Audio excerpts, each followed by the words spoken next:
Oke, halo semuanya. Hari ini kita akan bahas soal yang nomor 20.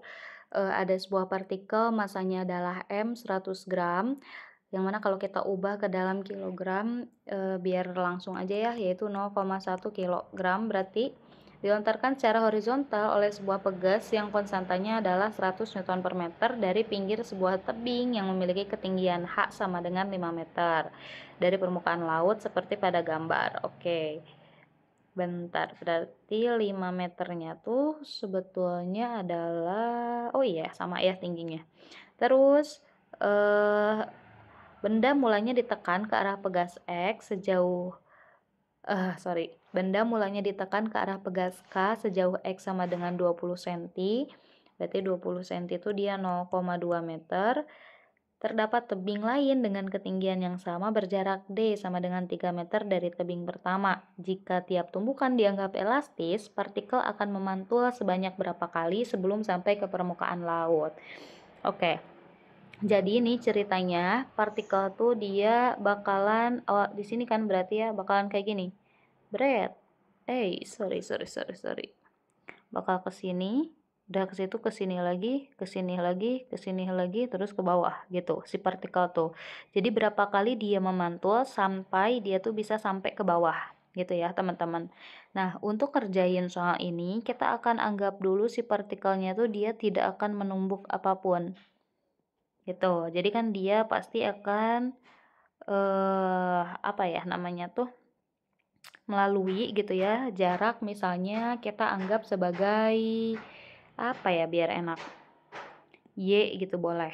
Nah, jadi untuk N-nya, untuk berapa kali dia akan memantul atau N itu tuh akan sama dengan Y dibagi dengan D.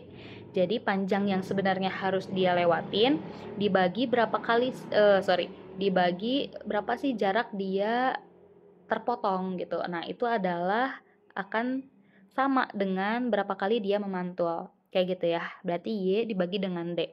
Untuk D-nya udah diketahui yaitu 3 meter, berarti tujuannya di sini kita akan mencari dulu bagaimana persamaan si Y-nya ya atau berapa besar si Y-nya. Oke, pertama di sini kita akan cari dulu untuk kecepatan awalnya. Oke, pertama berarti langkah pertama kita akan cari kecepatan awal. Untuk cari kecepatan awal, kita bisa mulai dari hukum kekekalan energi mekanik. Jadi energi mekanik di awal bakal sama dengan energi mekanik di akhir. Nah, energi mekanik itu tuh penjumlahan dari energi kinetik ditambah energi potensial.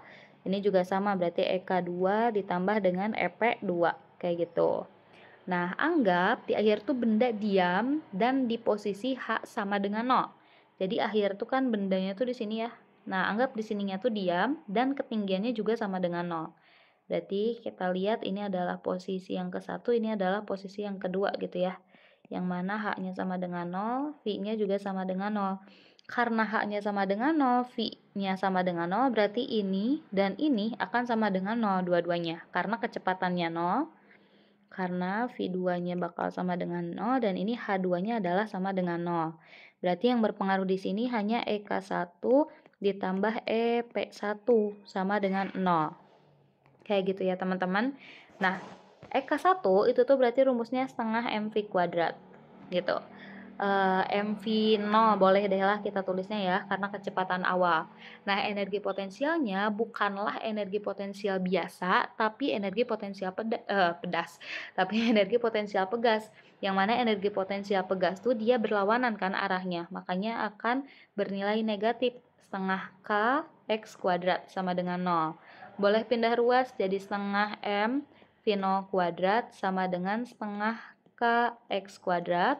Di sini setengahnya boleh banget kita coret dulu ya. Jadi sisanya tinggal M V0 kuadrat sama dengan KX kuadrat. Nah, ini sebenarnya udah diketahui ya semuanya. Boleh deh kita masukin sekarang. M-nya adalah 0,1, V0 kuadrat sama dengan K-nya 100, X-nya adalah 0,2 tadi. Dikuadratkan. Oke, berarti boleh V0 kuadrat sama dengan 100 dikali, ini 0,1 ya, 0,2 dikuadratin berarti 0,04, Kita ke atas aja atau mending ke bawah ya teman-teman? Mending ke bawah aja deh ya, nanti ke atas. Berarti 0,1 V0 kuadrat sama dengan 100 dikali 0,04 itu adalah 4. Berarti V0 kuadrat adalah berarti 4 dibagi 0,1. V0 kuadrat sama dengan 4 dibagi 0,1 itu adalah 40. Enakan ya? Berarti V0 itu adalah akar 40, atau ini tuh bisa diubah jadi akar 4 kali 10 kan? Akar 4-nya itu 2, berarti 2 akar 10 meter per second. Gitu. Oke, sekarang yang kedua, kita akan cari waktu. Cari waktunya tuh buat apa nih? Kita tulis aja waktu ya. Ingat tujuannya tuh di sini sebetulnya kita itu pengen nyari Y ya. Berarti kita akan gunain yang gerak parabola sebetulnya. Cari waktu. Nah, lihat dari kita tahu kalau misalnya rumus GLBB itu adalah VT kuadrat sama dengan V0 kuadrat plus minus 2AS, atau kita dari rumus S deh boleh. Jadi warnanya pengen merah ya. Pengen hitam. Jadi S sama dengan V0T plus minus setengah AT kuadrat gitu kan. Nah, S yang dilalui itu adalah setinggi H kan. Berarti H sama dengan V0-nya tuh tadi udah ada ya, yaitu si 2 akar 10. Tapi kita tulis dulu. Oh, sorry. Nah, ini yang 2 akar 10 tuh dia adalah kecepatan di dalam sumbu X. Jadi, kecepatan kesininya nih. Ini adalah yang 2 akar 10. Kalau ke bawahnya, ke sumbu Y, dia tuh kecepatan awalnya akan sama dengan 0. Karena tidak diberi kecepatan ke daerah sumbu Y kan. Karena nih si kecepatan dari pegas ini tuh arahnya kanan kiri doang. Berarti V0 di sini bakalan sama dengan 0. Nah, V0-nya itu adalah V0Y. V0.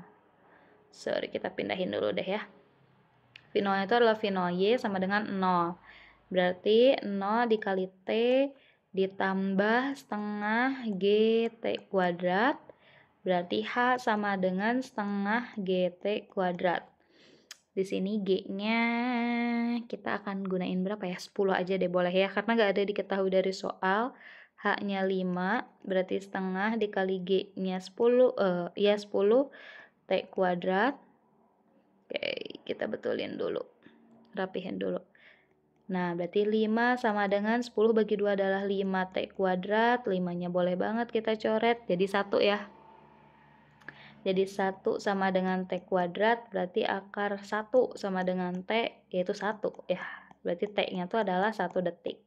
Jadi butuh waktu 1 detik sampai dia turun ke bawah, gitu ya teman-teman. Nah, yang ketiga kita baru akan cari yang namanya D. Berarti ini tuh langkah yang ketiga. Kita akan cari, kok ngomongnya D terus ya? Cari Y kita tuh. Nah, lihat Y itu dia di dalam posisi horizontal, berarti berlaku GLB yang mana V itu tuh adalah jarak dibagi dengan waktu. Di sini V-nya tuh akan berlaku pi0, karena kalau di GLB itu kecepatannya bakalan sama. X-nya kita bisa ganti sama Y dibagi dengan T berarti. V0-nya adalah tadi 2 akar 10. Y-nya adalah yang mau kita cari, T-nya adalah 1. Berarti 2 akar 10 kali 1 sama dengan Y. Ya, berarti 2 akar 10 aja ya, sama dengan Y.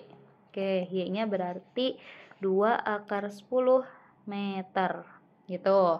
Nah, sebenarnya di sini yang kita cari di dunia ini itu adalah yang keempat, teman-teman. Yaitu cari si N tadi. Nah, N udah dibahas di awal kalau N akan sama dengan Y dibagi dengan D. Y dibagi dengan D. Y-nya udah kita tahu, yaitu 2 akar 10. D-nya itu adalah 3. Oke, berarti N itu adalah 2/3 akar 10. Yang mana kalau kita hitung pakai kalkulator itu tuh sekitar 2,1 gitu ya. Sekitar 2,1 kali. Berarti kalau kita buletin itu tuh kan gak mungkin ya ada pantulan sebanyak 2,1 kali, jadi kita bulatin jadi 2,0 kali. Gitu teman-teman. Jadi jawaban untuk soal ini adalah 2,0 kali, kayak gitu. Makasih banyak udah mau menonton, semoga videonya bisa membantu.